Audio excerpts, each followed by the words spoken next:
Hello and welcome to the Gambling Files podcast, the podcast that rescheduled a guest from this week to another week and so has nothing for you.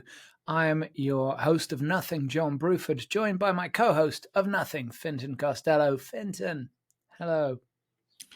In our defense, the guest did book and then had to reschedule because they forgot it was a public holiday in their country. So it's not actually our fault this week. It's not actually your fault this week. Not actually my fault this week. Okay, that's good. We're on the same page. We're on the same page. But these things happen. I mean, that's life, isn't it? Look at my week this week, right? So I'm all geared up for an explosive week of business powerhousing. Mm-hmm. And then I know the feeling. Oldest was poorly, so that's it. Been over at Fern and the kids for for Monday afternoon into early evening, and then all day yesterday. So it's my planned productivity is gone. It's gone. What can you do? It's life, isn't it? It's just the chaos monkey of life. Nothing you can do. As a great mathematician, Dr. Ian Malcolm once said, life will find a way. The end of the sentence that isn't used in Jurassic Park is to fuck up your plans. Yeah, have you ever read Jurassic Park? No. I haven't. I was going to. I had the book or something, or a friend lent it to me, but I just never got around to reading. I mean, it's got dinosaurs in, so it's not bad. But sure. I think Michael Crichton's a bit of a, John Grisham like kind of writer. Oh, for sure. Lots of big words and kind of books for people that only read one or two authors, basically. Yeah, I think that there was one I read. Oh, what was it? And the other author is John Grisham, who they then describe as the best thriller writer alive. Yeah, I don't know about that. Brilliant. He perfected you get to the end, like each chapter finishes on a cliffhanger. That's what he perfected. Oh no, he stopped doing that in all the ones I read. Oh, did he? Okay. Usually he was quite good at just ends on the distillation of that, the actual perfection of that technique. I mean, James Patterson's very good at it, and I can't stand reading his books. But actually, doesn't Patterson have like an army of like? Writers but back when he was actually writing. But Dan Brown, I was reading the Da Vinci Code, as you do, out of curiosity. And it was exhausting. It was just absolutely exhausting. It was like having a conversation with an Australian for days. Bear with me here. No, but that thing, like some Australians do that thing where the sentences all end in a peak like this. Oh, that's everything sounds like a question. The Australian ladies tend to speak like that. Yeah. That's like a Dan Brown chapter. Every single chapter is a cliffhanger, and eventually you just think, can we not just have a chapter where he takes a shit or something? Where the chapter just ends with, and then he got up and pulled his trousers up, and then Gwen did something else. I remember reading a book, and again, it's another one by one of those really acclaimed writers. It's Kate Moss with an E on the end, not the model, called Labyrinth, I think it was.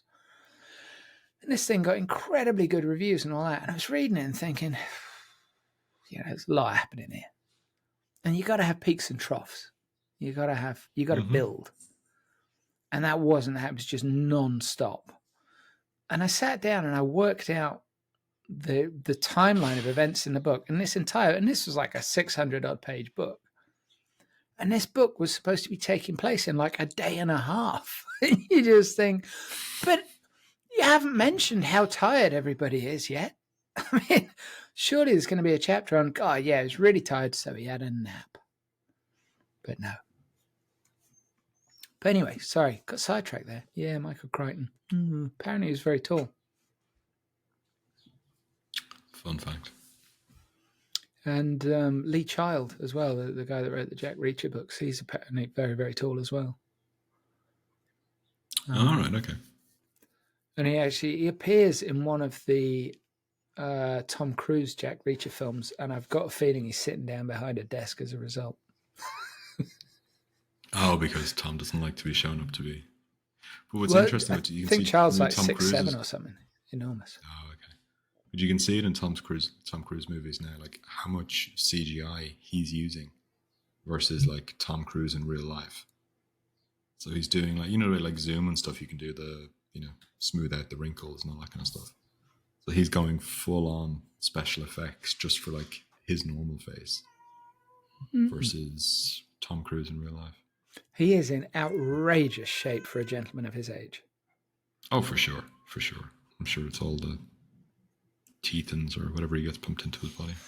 But then I was looking at the, this is bizarre segue possibly, but I was looking at the photographs from the Posh Spice had her 50th birthday celebrations the other day.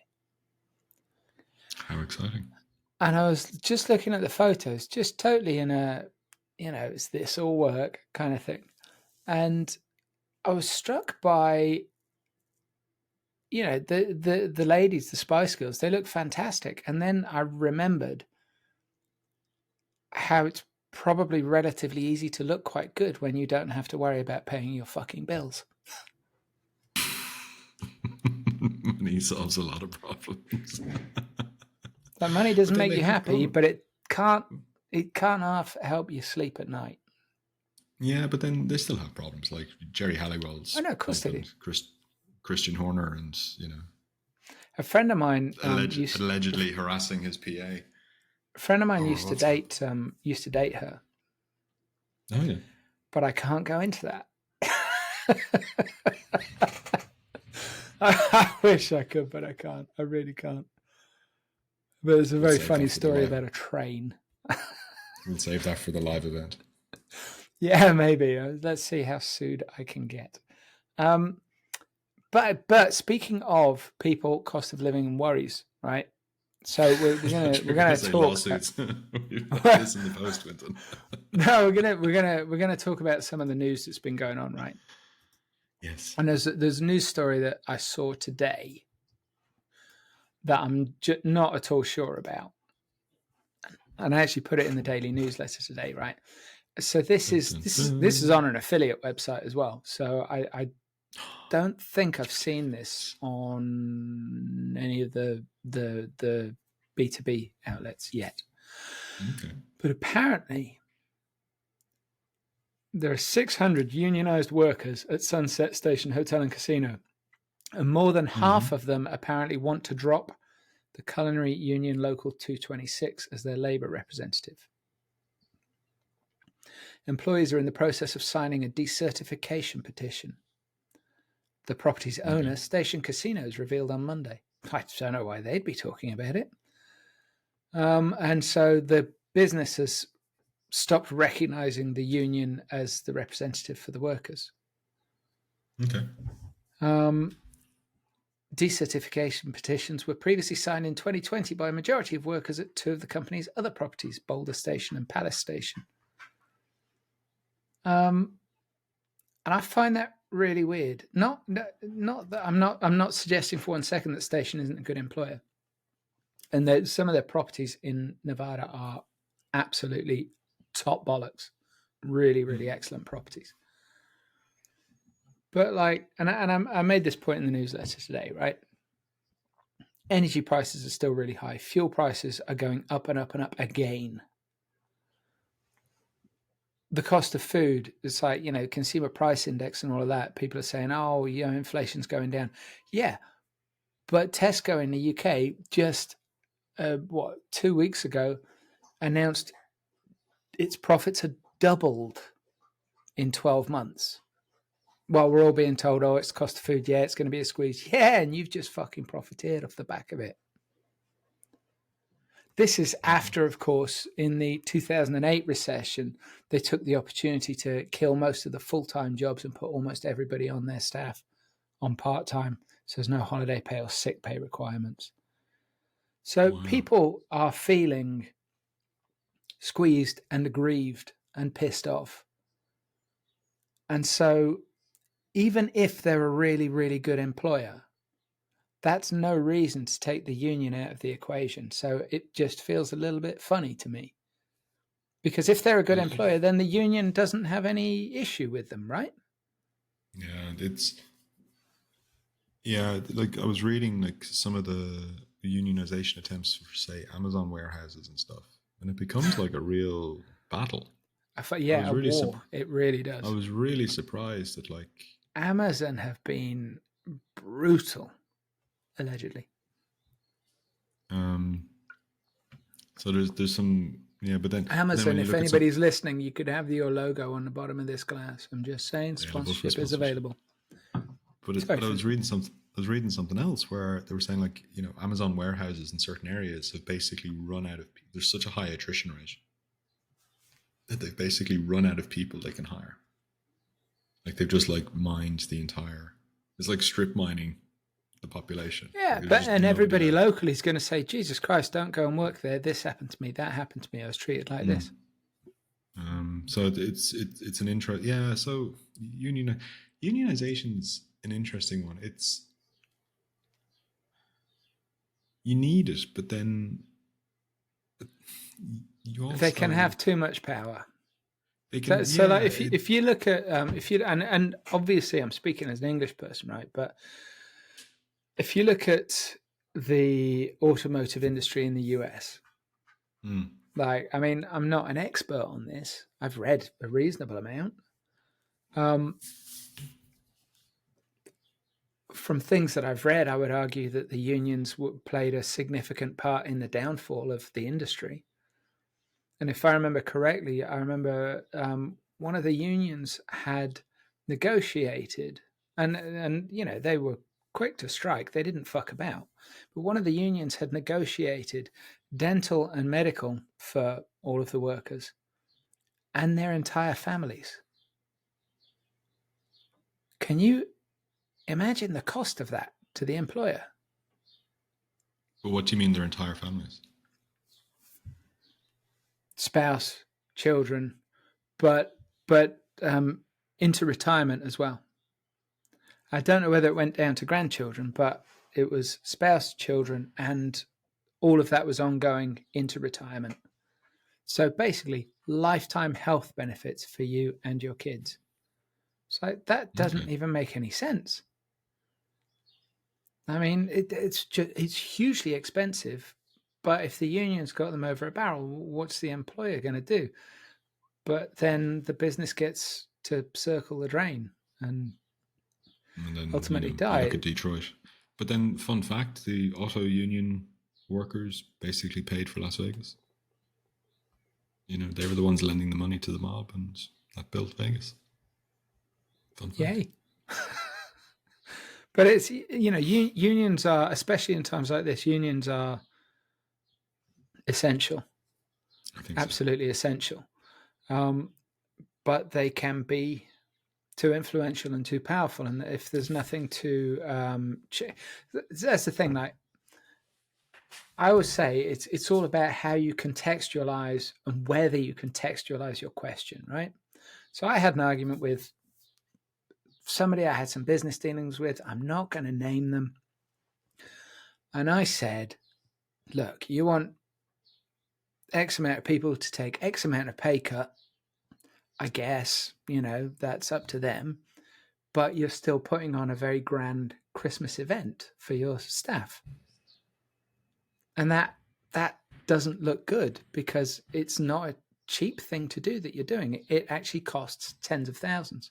And they're like, oh, yeah, but people want a Christmas party. I'm like, yeah, they do. If you say to them, do you want a Christmas party? Most people will say, yes, please. Because they want you to do something for them. They want you to go over and above just paying their frigging salary on time. But if you say to them, do you want a Christmas party or do you want your colleagues to keep their jobs?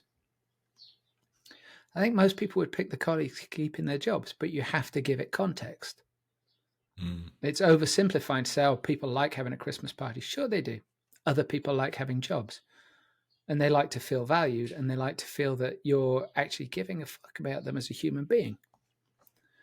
And yeah, so it's kind of it. Context is important, and it's not given very often. Yeah. The other issue, like as an employer and a business person, like unions can be difficult from a I'd like to sack this person. This person isn't performing, and you see it in things like teaching or police and stuff like that, where there's very strong traditional unions, and it's the church. The church. It's different, but they're basically jobs for life. Like once you're in, you're in, and then once you've got and that's bonkers. It's really bonkers because so it can go too. There should be performance relation to everything. Yeah, and it's like everything. It's the right answer is somewhere in the middle, but that's humans. But anyway. So what else is happening in the news, John? What else? Hang on though, but the Culinary Union has claimed that Station Casinos is engaged in union busting. Well, there's and they're strong they're that. not fucking about. And the chap that's saying it, the Secretary Treasurer, is guy who's done all the media for them, is the fantastically named Ted Papageorge.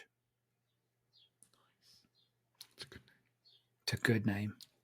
It's a strong name. He's not messing about with his words. His Station Casino has a long and shameful history of anti-worker behaviour and of losing. That's fighting talk. Oof. But apparently, there's a vote in 2019. 83% of workers at this particular casino voted to join the union. 83%. And 437 took part in the vote. So that is 437. It's not quite the entire workforce. It's probably less the management, isn't it? Yeah, usually. But I think that's gonna run and run. I don't know if you can hear the dog squeaking. It's because the cat's walked in and started meowing. It probably sounds like I make up having pets, like I don't actually have any animals, but they are here. They are real. I know they're real. I've seen your cat and dog. It's okay. So, elsewhere in the news. What else happened, John? A couple of things came out yesterday, right? So, and this isn't going to sound like an exciting news story, but Games Global has launched a custom online slot for Caesars, right? Okay. And Caesars is getting a bit of traction in North America, which is, Yeah, that's true. God knows how much money they must have thrown at it to do that. So quite a bit. Here's the thing, though, right? What I was thinking is, go on. What are you thinking? If you look at online gaming offerings, whether it's iCasino, Sportsbook, or whatever, the offering is broadly basically the same from operator to operator. Absolutely. So what differentiates them is sort of brand, what's the word I'm looking for? Brand affinity, I suppose. So branding, marketing, brand affinity. I don't know why we're not seeing more deals like this of personalization of games or exclusivity of games.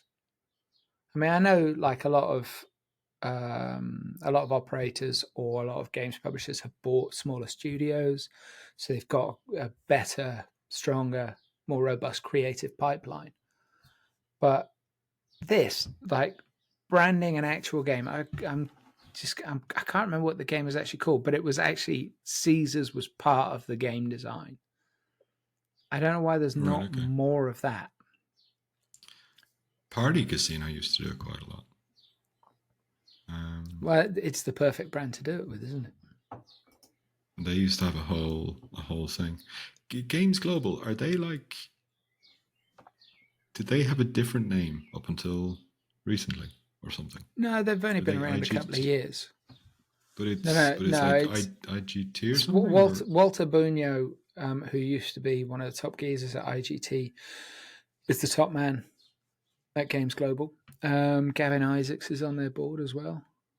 So is Charles Cohen. I'm just looking now. Another friend of the podcast. Do you know, I did not know Charles was on their board. Yeah. Wow, he knows all the right people. We had. I was going to say, have we had Walter on this? Have we had Walter on this podcast? No. Or if we have, I was. He was on. He was on the Bruford Files, definitely. Because it was really funny because he was at IGT at the time, and I said, "Can I think I emailed him directly, and I'm like, would we come on a podcast so we can talk about Juventus?" Because he's a rabid Juventus supporter, really passionate and really knowledgeable football supporter. And he said, "Sure." He said, "But you might want to clear it with the press office sort of thing." So I emailed them and I said, "Look, I've asked Walter to come." And then they said, "Can we have a listen to it before you do anything with it?" I'm like, "Yeah, all right." But I should warn you, it's just an hour of Walter and me talking about football. And I send it over, and the lovely lady comes back and she says, "It's just an hour of you and Walter talking about football." Yeah, if only there was some way I could have warned you. But that's funny. Yeah, so Games Global. It's not. Well, it's 2 years. Probably been around for 3 years. Not been around for hugely long, but really good connections, and they've made a lot of progress very, very quickly. But they have a lot of studios as well, so they've clearly been on a. Yeah, did a lot of buying. They've become a major supplier in no time at all. 36 studios listed on the website. But then when you get Walter Bunyo and Charles Cohen and Gavin Isaacs and probably several other megastars on their board, and they did seem to hire really well when they started. You get doors opening. Interesting. Okay, they've got Thunderstruck, Mortal Romance. All right, some good games in there. But it's good advert for them. Caesar going, "Oh look, we've done this thing with them." And if I were running one of these studios, I'd be all over that. I'd be putting our name on everything. But they got Mega Moolah as well. Is it what was the lads in Malta or in the Isle of Man? What are they called? Microgaming? Maybe. Something to do with that? I mean, they are. Games Global are as well. Maybe they're next door. Do you think they robbed it? Fintan, be careful with your allegations. I'm not making any allegations. I thought Mega Moolah was a microgaming thing. If any lawyers are listening, this is clearly satire. There's obviously a licensing agreement or something. I don't know. But it's also right. Is the other story that I saw yesterday that made me go, what? Betano, which is I think it's a new brand to the UK, but I think it's existent in Europe already.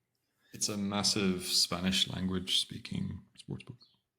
And now a shirt sponsor for Aston Villa in the English Premier League, or will be. Okay.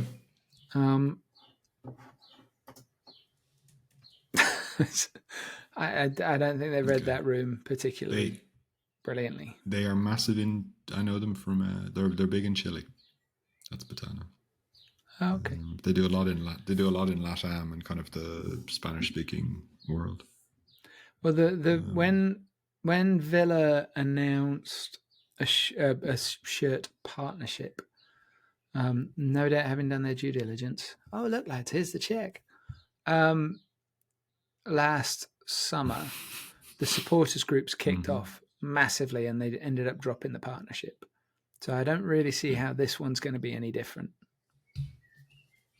In fact, I'd be surprised if it ever actually ends up on the front of a shirt.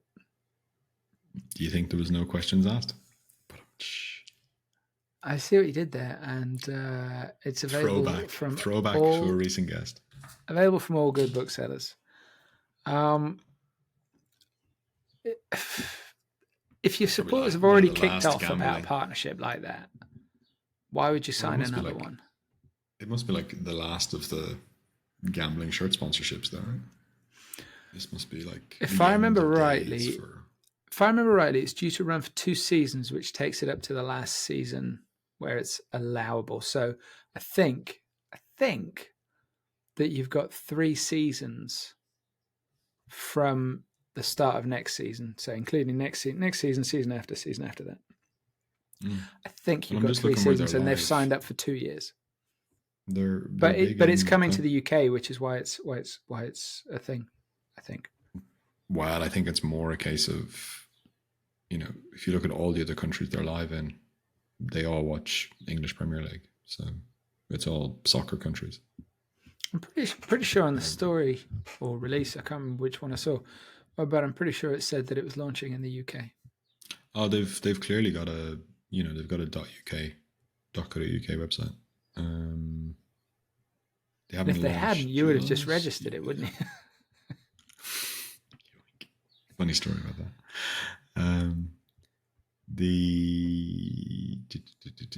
They're clearly getting ready for a pre-launch. You can do kind of like a pre-registration and stuff, and maybe they're just trying to push it ahead of the Euros. See what they can do. I don't know. Anyway, fun times. Yeah, so there's that. But then, right? From the Thunderdome that is UK Sportsbook. Then I saw. I think this was Monday. This story. Mm-hmm. Netherlands, and I appreciate we've not got Frank here to talk about this, but this might well be one as it unfolds that Frank comes back for. Bwin and PokerStars being ordered to cough up losses to 2 players who lost, a pretty big chunk of money. I think it was something like 400,000 euros combined, because the losses came in a period before online gambling was regulated. Mm-hmm. I think they're kicking a hornet's nest there. In every sense. I don't see how it ends well for anybody. I'm not talking about that from an industry perspective. You can just see. I don't know. I don't see how that. I don't see how it'll stand up to appeal. Well, we've had Michelle on talking about Germany, and so this has been like an ongoing thing in Germany for a long time, where it's basically like TV ads running of, "Hey, have you lost money to a gambling company?" And then there's these kind of class action lawsuit type things. It would make sense for somebody to try it in the Netherlands, because the Netherlands was a grey market for a very long time. And then it was effectively a black market for a very long time, with a lot of operators operating and getting fines and all that kind of stuff. What's really interesting though is, like, if you like you said, I think hornet's nest is a good word for it, because you open at that hornet's nest of like, well, how far do you go back? Is there like a statute of limitations on this? Like, where is because obviously the challenge for the operators is they get taken to court for the losses and they've already paid out the winnings. So, them trying to reclaim the winnings is going to be a complete nightmare and practically impossible. But they're very much, particularly like somebody like a PokerStars or something like a Flutter, effectively, where there's they're a licensed company in many jurisdictions. Like, does it go back before Flutter bought PokerStars? Does it go back before whatever that Canadian crowd was that bought PokerStars? To like, how far back in time does this go? And that's just picking on PokerStars. Like, they've all got a history. It's not just pointing them out. Like, it was a grey market. But the also, industry's been a grey market much longer than it's been a regulated market in any country. But does this have the potential to be an EU precedent as well? There's going to be issues in any of the other 26 countries. Well, if you take France. So France has got a massive offshore illegal. So the online casino is not legal in France. So there's a massive illegal market in France for casino. Like, could you take somebody to court for your losses? I think it works better where you can actually find the operators. So, there's even rumors of maybe Curacao getting into the mix, but I'm not sure about that. That'd open up a massive can of worms. So I think, look, I think this is like the first of many, because there'll be some entrepreneurial lawyer sitting there foaming at the mouth going, well, I can go round up 1,000 casino players who've lost over 10 grand each and make some money. So I think it gets really interesting. And like with all the other news, like there's talk of trying to ban online slots in the Netherlands and advertising restrictions and stuff as well. It does tend to make the Netherlands like is it really worth it type market. So kind of regulating it to death basically just takes all the fun out of it. It's like, fuck's sake, let's just go make some money. Fintan, life is not just about money. Just because the Spice Girls still look good.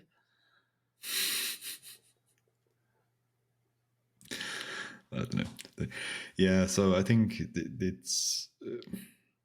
it's a really interesting court case, and it's a really interesting decision.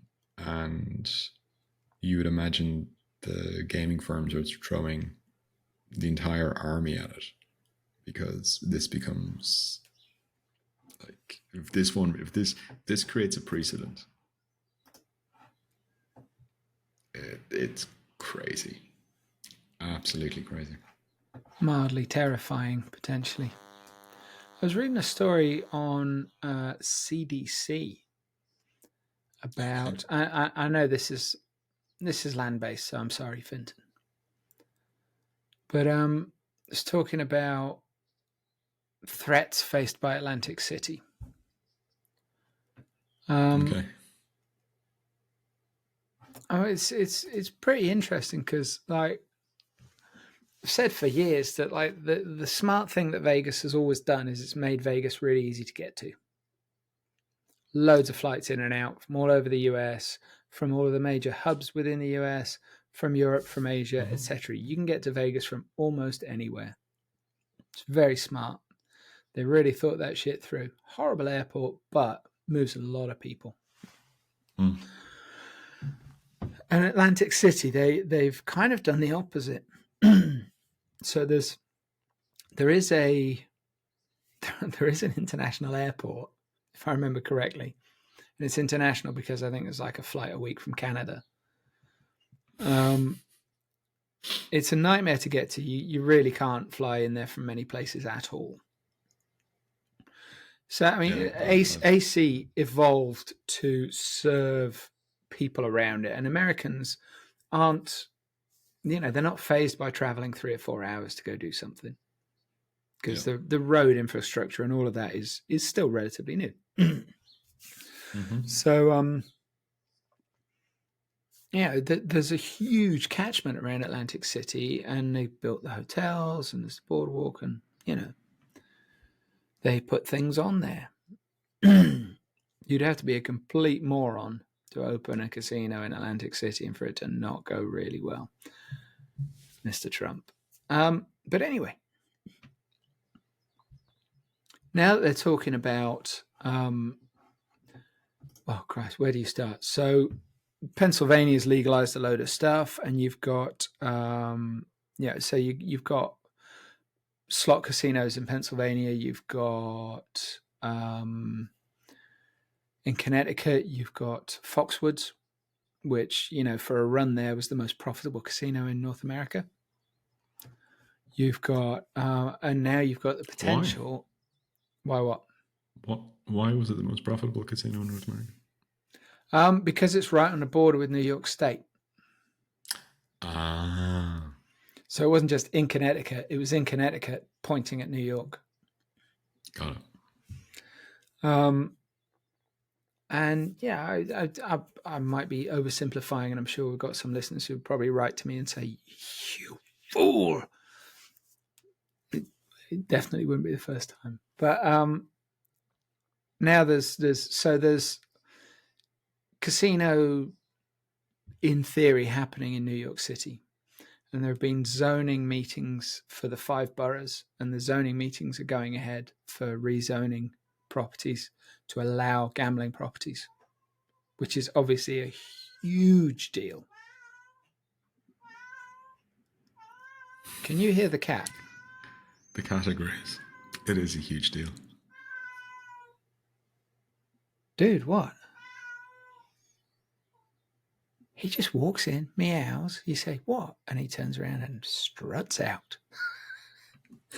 Just making sure you're still there. Fucking love that cat. So yeah. So you got like, and it, you know, you got 2008 recession, and this is like all in the CDC thing. It talks about the challenges that it's faced, that Atlantic City's faced, and I know, you know, I mean, Chris Christie is not the finest human being in many ways, but he worked his ass off to try and drag Atlantic City into the modern age, and to essentially to rescue it. But I think the combined threats and New York, plus there's another dude who's trying to casino-ify a property in New Jersey, in the properties between Atlantic City and New York. So I think that's North New Jersey. I forget my geography, but it's basically between New York and Atlantic City. So you're like, are you really going to go past my casino to get to Atlantic City? But anyway, New York is kind of looking like it would be the final nail in the coffin for Atlantic City. Here's the cat. Absolutely. Hello, Pickle. For those of you just listening, not watching, the cat has arrived on my desk. Dude, no. That is not yours. He's licking the plate that I left on the desk. I was going to do that myself, but I'm not going to do that now, because that's the same tongue he licks his bum with. Not doing that. But he looks happy now. He's shut up, so that's good. But it's interesting because, you know, you've got potential iCasino, you've got you know, there's so many different stresses on more, and anybody listening in Atlantic City is going to curse me for saying this, but on sort of more provincial casinos, you've got so many different stresses. And, you know, so like the taxes in Atlantic City might be entirely different to the tax structure in Connecticut, well, they almost certainly are. But our regulators looking at these things and making sure that they can be competitive against out-of-state competition, for example. I honestly don't know that they are. Any regulators or regulatory consultants listening, please write in and tell me. But I think, so say we get a casino in New York in 10 years, which is probably about the timeline it's going to take, because you've got to acquire property, demolish, rebuild, etc., etc., etc., and get the licensing process sorted. So say they're there in 10 years, then the Atlantic City boardwalk as we know it is not going to be there in 15 years. Because New York is such a, you know, it's like, it's such an important catchment. We're not talking about properties that can survive on a locals market. It's just not going to happen.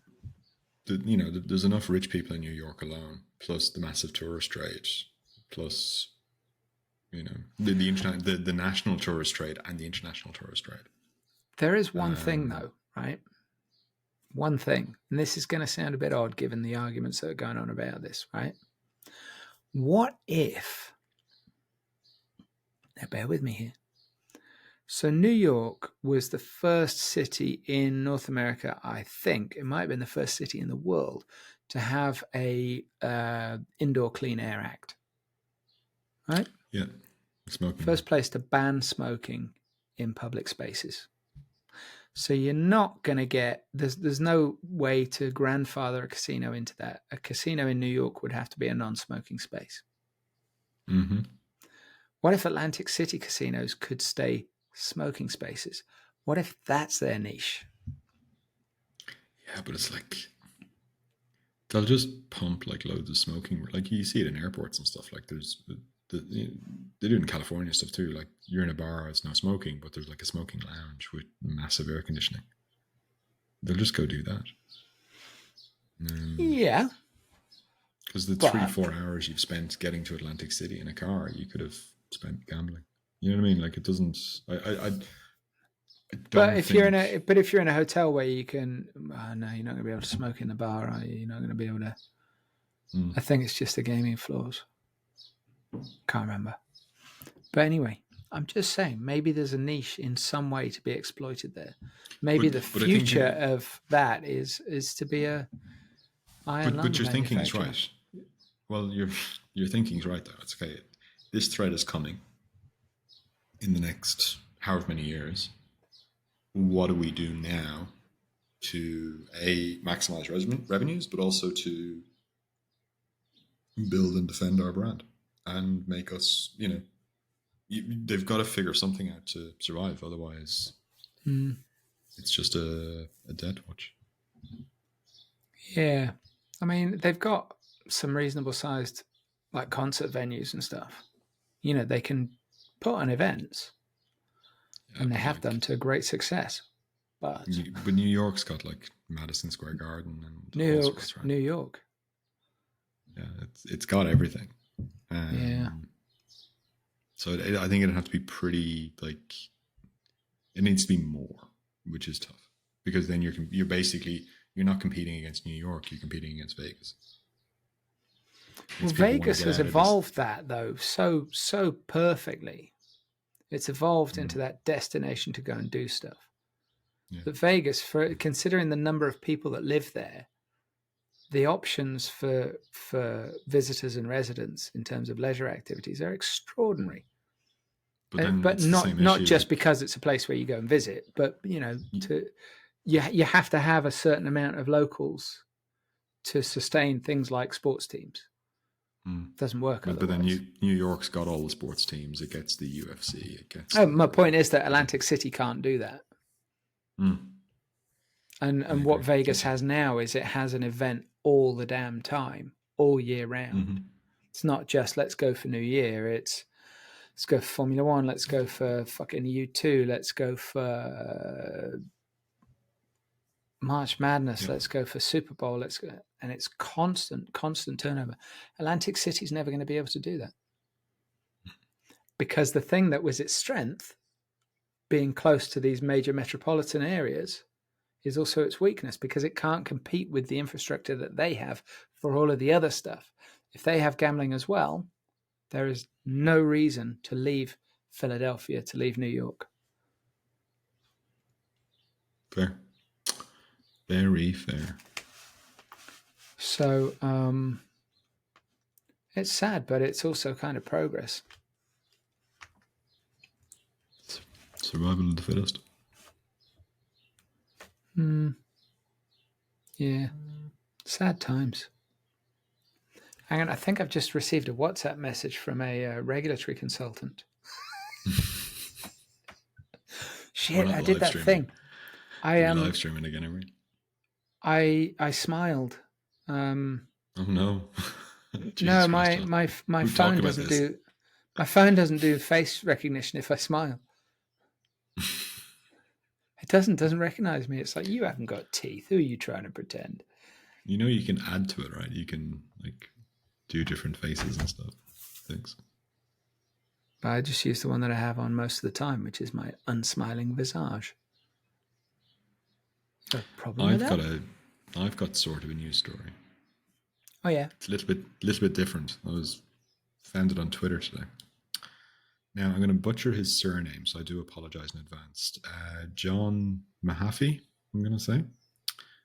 He's one of the people behind VegasAdvantage.com, which is a very well regarded affiliate or casino gambling news / affiliate website, and very focused on Las Vegas and everything to do in Las Vegas and all that kind of stuff. And Jon, a while ago, a couple of months ago, puts out a tweet, and he's kind of, hey, look, we found a bunch of content that's been copied by a competitor, one of the big guys, and you should really, it's more like a call to arms to like the senior people in the industry to check their teams and make sure silly stuff's not been done. And then it kind of evolved, and he was kind of calling out a few people, and he got some stuff sorted and things, and then he'd himself and I believe it was himself and his wife, I believe, were on the website, and they'd done this. Anyway, long story short, one of the major gambling affiliates completely cloned this guy's website, rewrote it in ChatGPT, took all the images, everything, just like completely stole the entire website, rewrote it in ChatGPT, and then republished it to use it for backlinks and stuff to other stuff that they're going on, or other stuff that they're trying to promote on the web. And the major gambling affiliate, I believe, it made some things to say, oh yeah, we'll get that taken care of. And he's now put out a tweet and a YouTube video and stuff explaining exactly what happened and why nothing's been sorted. And it's just like, oh, for fuck's sake, this is why we can't have nice things. It really is. That's not only insane, but just the basic morality of it. It on so many levels, right? So this is a behemoth versus a family business, effectively, with no doubt a shitload of resources and loads of people on their payroll. And this is how it happens, right? So when you've got one of these big organizations, there's some SEO kid, or they've outsourced something to somebody else or whatever, and then all of a sudden, somebody's run some tool and thinks they're being clever, and it's it's quite interesting how, and I think they were right to call it out and stuff, and I've given some tips on how they could resolve it. And yeah, it's shocking, sad, dreadful. Everything is fine until you involve other people in it. So I thought that was interesting. That is interesting and disappointing, and it just leads me down the path of thinking we don't deserve dogs. There's always that. There is always that. Not even mine, and he's a knob.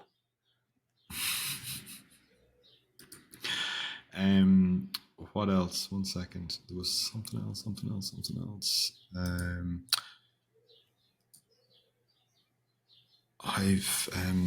It kind of feels like cheating. I was on another podcast this week. Oh, you twat. I was on. Are you trying to find a new home? No, I'm not. I was on Chiefs Clash. So I was. So there was Maria from SBC, John from Satstrom, a friend of the podcast, myself, and Shahar. And we had a chat about podcasting and the gambling industry and all sorts. And did you like it more than this? Well, he insisted I have a drink before I show up, and he was very, he's a really nice guy, lots of energy, very positive.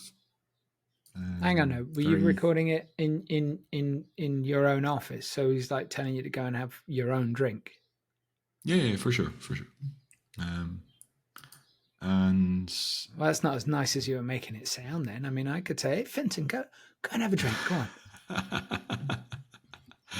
He was full of energy. I definitely can't compete with that. I think he's a glass half full kind of guy. And I'm a glass half full kind of guy, but my glass is half full of piss. Yeah, exactly. So yeah, so that was this week as well. So wait, is that episode live? Not yet. I think it's going live on Sunday, I believe. Sunday. Okay. Well, I'll be sure to listen to it. And so on my legal team, which admittedly is my dog and cat. Michelle, he's done it again. They're not the brightest dog and cat, so I think you'd probably be fairly safe. Yeah. Wow. But how did you feel recording a podcast elsewhere? Did you feel good? Did you feel like big man on campus, or did you feel soiled? No, it was fine. I really enjoyed it. They were lovely. It was a nice group. Everything was great. They used Zoom, which actually worked really well. I know. I know. So yeah, it was a lovely chat, and we talked about podcasting and kind of all these kind of things. And I Did tried you to be entertaining. contribute to the conversation? Did you? I mean, you are the chairman of this podcast, so I guess. Yeah, Also, yeah, if he's listened to the podcast, then he would know that I'm just the looks of this operation. I don't know about that, but That's a bit harsh, Fintan.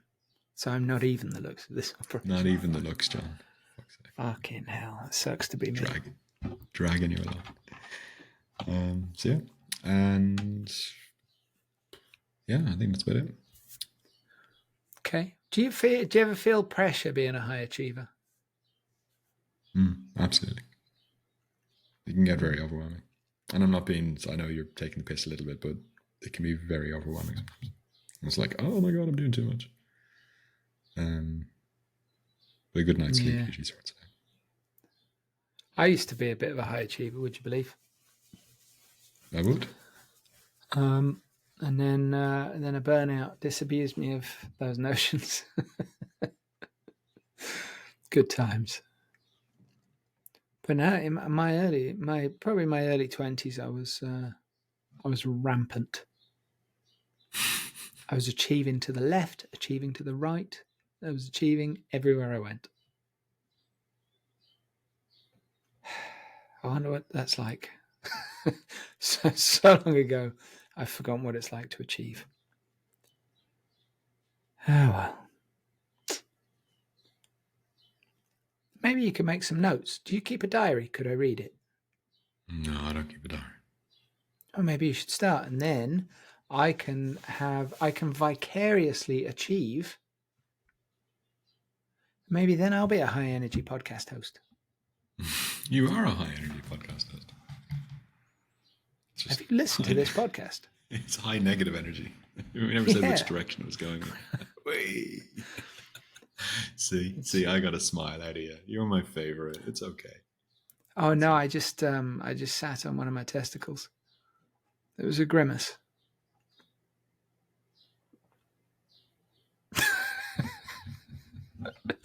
I am funny though. I'm just thinking of the Eddie Murphy joke about cheating on his wife. What's that? I don't think we can. No, I don't think we can do it. Well, you can attribute it to him. No, but it's quite a lot of bad language. Do we do bad language? Oh yeah, we don't like that one here. Yeah. There could be kids listening. It's all right. They'll probably be my kids, and they'll probably know those words already. Well, when they're old enough, let them watch Raw. That'll be hilarious. Okay, maybe. Well, Fintan, it's been a pleasure. As always, John. As always. We've got a great guest next week. Have we? Do we know who it is? We do. Are we going to say who it is? I don't think we should, just in case they postpone. I'm just going to check the diary and see who it is. So that's today. Very early Tuesday morning. Oh, yeah. Yeah, we've got a great guest next week. Very, very excited about that. Oh, listen, I do have a bit of personal news, though. My therapist is retiring. I finally drove him out of the business. They've just like, I fixed John. That's it. Job over. High five. Walks out. Like, yeah, can't achieve anything more than this. Perfection. Unless it's world peace, it doesn't get any better than this. No, he is retiring. We had not even a session today. We just had a chat, an informal chat today. Yeah, God, I wonder what it'd be like to retire. I do quite fancy it. It's never going to happen. I'm going to die at this desk. No, but I mean that in a good way. I'll be doing it with a smile on my face. Sending a newsletter. Yeah, Make good sure you send times. the newsletter first, all right? We've got to keep the schedule. Oh, yeah, of course. I don't want to let the side down. Although I've got some news about that. It'll be coming soon. Ooh. Exciting. I know, right? But in the meantime, Fintan, it's been a pleasure. If you've enjoyed this episode of the Gambling Files podcast, please find us on LinkedIn. Give us a big, juicy, succulent like. That nearly went wrong. You can find us under the name The Gambling Files Podcast. You can find us on Twitter under The Gambling Files. I think the handle is just @GamblingFiles. You can connect to myself, John Bruford, or Fintan Costello, also on LinkedIn. We're also both on Twitter. And you can find all of our previous episodes at www.thegamblingfiles.com. If you enjoyed it, please share, tell your friends, tell your family, tell your colleagues, and we'll see you next time.